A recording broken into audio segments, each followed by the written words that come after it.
छात्रों, आज हम पुनः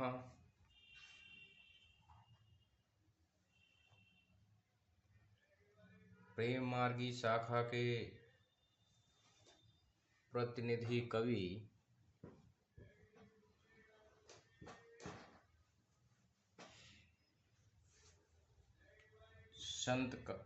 सूफी संत काव्यधारा के चर्चित कवि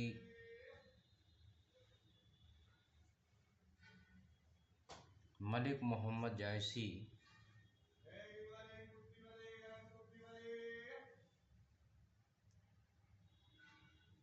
के चर्चित ग्रंथ पद्मावत के मानसरोधक खंड को लेकर प्रस्तुत हुए हैं। यह काव्य पंक्तियां भी महत्वपूर्ण हैं।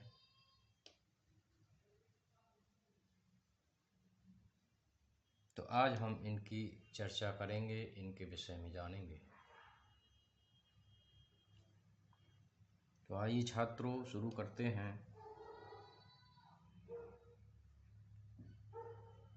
कहा मानसर चाहा सो पाई, पारस रूप यहाँ लग आई। भा निर्मल तेह पायन परसे, पावा रूप रूप के दरसे। मलय समीर बास तन आई, भासी तल गए तपन बुझाई। ना जानो कौन पौन ले आवा, पुण्य दशावे पाप गवाना। ततिखन बिहार बेग युतराना, पावा सखिन चंद विहसाना। बिगसी कुमुद देख शशि रेखा, भय तहयों जहाँ जो देखा। पावा रूप रूप जस चाहा, शशि मुख जनु दर्पण होई रहा।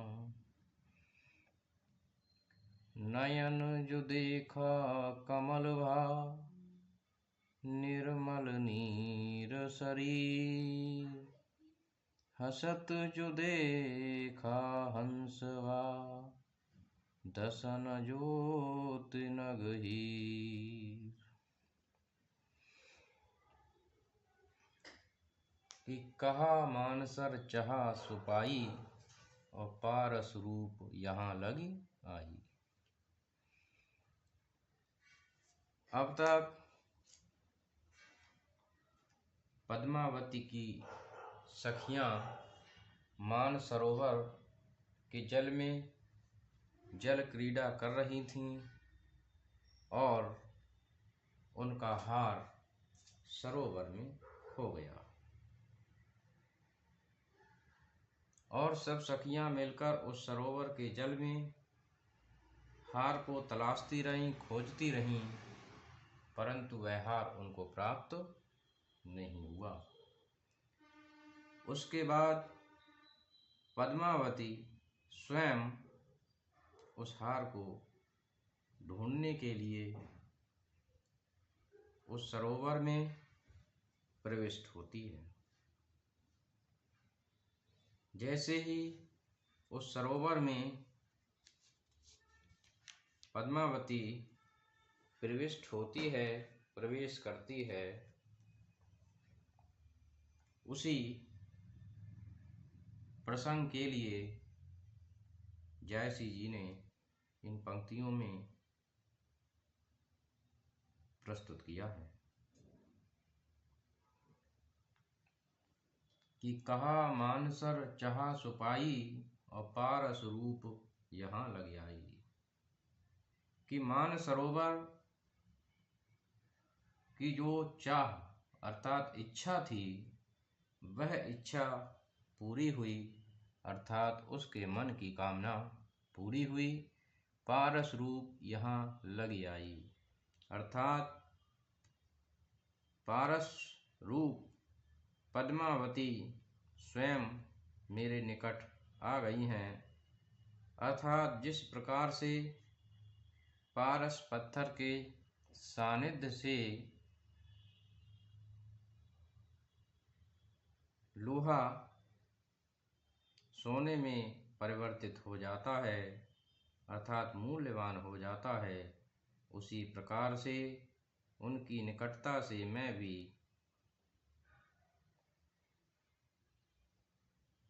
कृतज्ञ हो जाऊंगा। भा निर्मल तेह पायन पर से और पावा रूप रूप के दर से। कि भा निर्मल तेह पायन पर से,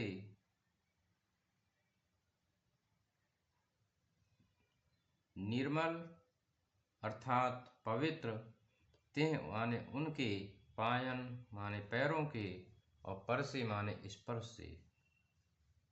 मैं भी उनके पैरों के स्पर्श से पवित्र हो जाऊंगा। और पावा रूप रूप के दर से, अर्थात उनके सौंदर्य के दर्शन से मेरा भी कायाकल्प हो जाएगा, मेरा भी रूप परिवर्तित हो जाएगा। मैं जैसा चाहूँगा वैसा स्वरूप मुझे उनसे प्राप्त हो जाएगा। कि मलय समीर वास तन आई, भा शीतल गए तपन बुझाई। और मलय समीर वास तन आई, और उनके सुंदर शरीर से मलय समीर अर्थात मलयानिल, मलय पर्वत से आने वाली सुगंधित वायु के समान उनके शरीर से सुगंधी आ रही है। और भा शीतल गए तपन बुझाई, और उनके शरीर से शीतलता प्राप्त हो रही है, जैसे मलयगिरी पर्वत पर चंदन के वृक्ष होते हैं और वे शीतलता के प्रतीक माने जाते हैं। और मलय पर्वत से आने वाली वायु सुगंधित भी होती है और शीतल भी होती है। तो भा शीतल गए तपन बुझाई, अर्थात मेरे तापों से, दुखों से उत्पन्न होने वाले तपन के लिए उन्होंने बुझा दिया है। ना जानो कौन पौन लेहि आवा, और पुण्य दशा है पाप गवाना। ना जानो कौन पौन लेहि आवा, अर्थात ना जाने वह कौन सा पवन है लेकर आई हैं, जिन्होंने पुण्य दशा में पाप गवाना, अर्थात मेरे सारे पापों को नष्ट करके मुझे पुण्य को प्राप्त किया है, अर्थात मेरे सारे पापों को नष्ट कर दिया है। तत्खन हार वेग उतिराना, पावा सखिन चंद भेसाना। और उसके बाद तुरंत ही तत्क्षण उसी क्षण हार वेग उतराना, जो खोया हुआ हार था, वेग माने तेजी से, उतराना अर्थात जल की सतह पर उतराने लगता है। और पावा सखिन चंद भेसाना, और उसको प्राप्त करके चंद भेसाना, सखियों ने देखा कि पद्मावती रूपी चंद्रमा हंसने लगा, अर्थात हंसने लगा। और बिगसी कुमुद देख शशि रेखा, भय तह ओप जहाँ जो देखा। बिगसी अर्थात विकसित हो गई कुमुदनियाँ भी पुष्प होती हैं, तो यह देखकर चंद्रमा स्वरूप पद्मावती हंसने लगी और उसे देखकर कुमुदनी रूपी सखियां भी मुस्कुराने लगीं। भय तह ओप जहाँ जो देखा, जहाँ जहाँ भी उसने देखा वहाँ अत्यंत मनोरम दृश्य दिखाई दे रहा था। और पावा रूप रूप जस चाहा, शशि मुख जनु दर्पण होय रहा। और इस प्रकार से जहाँ जहाँ पद्मावती की दृष्टि पड़ी वहाँ वहाँ उसके रूप और हंसी का प्रतिबिंब दिखाई पड़ने लगा। उस क्षण पद्मावती का मुख दर्पण के समान दिखाई दे रहा था। मानसरोवर की प्रत्येक वस्तु उसमें मन चाहा प्रतिबिंब देखकर प्रसन्न हुई। सर्वत्र उसी के रूप में प्रतिबिंब दिखने लगा कि नयन जो देखा कमल भा निर्मल नीर शरीर, और हसत जो देखा हंस बा दसन जोत नगहीर। पद्मावती के सर्वव्यापी सौंदर्य के विषय में कवि कहता है कि जहाँ जहाँ पद्मावती की दृष्टि पड़ी वहाँ वहाँ कमल खिल उठे। निर्मल नीर शरीर, और उसके शरीर की निर्मल कांति से सरोवर का जल स्वच्छ हो गया। उसने हंसते हुए जिधर भी दृष्टि डाली उधर ही हंसों की सृष्टि हो गई, और उसके दांतों की कांति पड़ी वहीं नग और हीरों की रचना हो गई।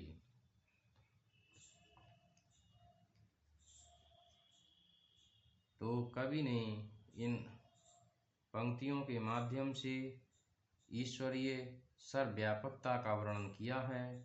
उन्होंने भारतीय अद्वैतवाद का भी वर्णन किया है, भावनात्मक रहस्यवाद का भी वर्णन किया है। इन पंक्तियों में कवि ने पायन पर से में अनुप्रास अलंकार, रूप रूप में पुनरोक्ति प्रकाश,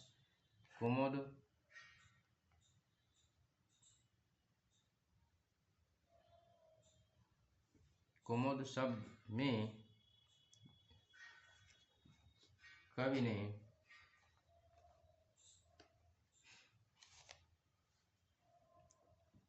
रूपकाति, संयुक्ति अलंकार तथा चंद शब्द में रूपकाति, संयुक्ति अलंकार, शशि मुख में रूपक अलंकार तथा पूरे पद में समासोक्ति अलंकार और मानवीकरण अलंकार का प्रयोग किया है।